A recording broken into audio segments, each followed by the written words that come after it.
White House push to apparently rewrite history is growing. The Trump administration has ordered the removal of signs and exhibits related to slavery at multiple national parks.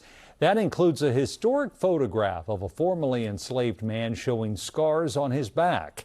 And it has many people questioning, is this a move to the true horrors of the country?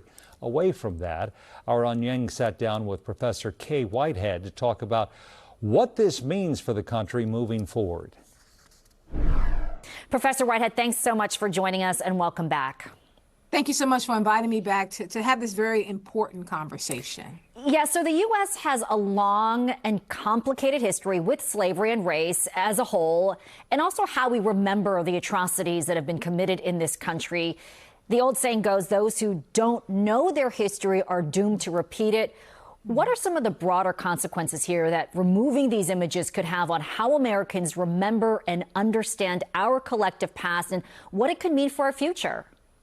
Thank you so much for that question. I add to that quote that those who want to erase our history are actually really committed to making sure that we forget it. And that is where the problem is. Just because you remove images about American slavery, you remove images about any of the hurtful and hateful parts of our history, particularly because it pertains only to the history of Black people in this country, you are saying that it's better for us to forget it. You're saying there are no lessons to be learned from this. You're saying that this very important, significant event doesn't actually matter, and it does. You cannot erase what has happened in this country. In fact, I would argue we should go in the opposite direction. We should lean into the history. We should learn the lessons of the history. History is not necessarily designed to make you feel good about yourself. It is history. It is the past. It is what has happened. What you do is you study it so you can learn from it, so you can figure out the lessons of it, so you can make sure we don't repeat it, and that we grow from the mistakes that were made. And it is a big part of American history.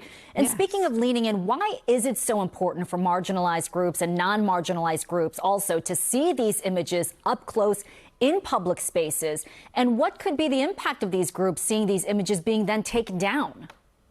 Well, there's something about learning how to sit in a space of empathy. And I know that people don't really use that word very much anymore. People don't talk about what it means to experience and witness someone else's pain.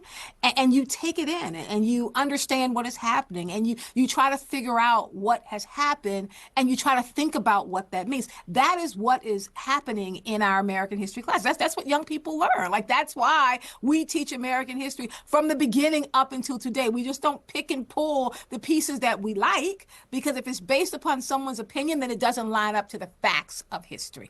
And finally, this is a two-part question. What does this move mean for how federal institutions and administrations can shape the national identity of this country? And then how does it compare to some other narratives we've been seeing related to racial justice and history within the United States? Thank you for that. And then I'll separate out the answers here.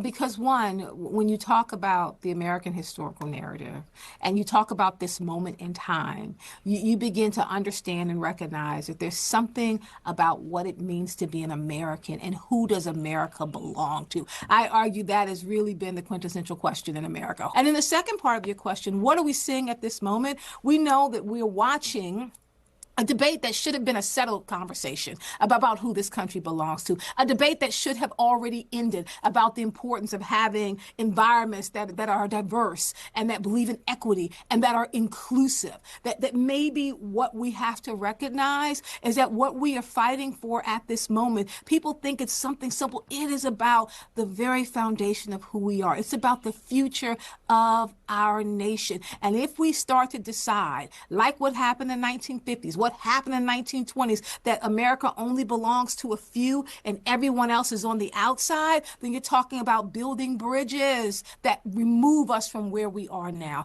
Such an important conversation. Professor Kaye Whitehead from Loyola University, Maryland, thanks so much for your insights and for joining us for your time today. Anytime. Thank you so much.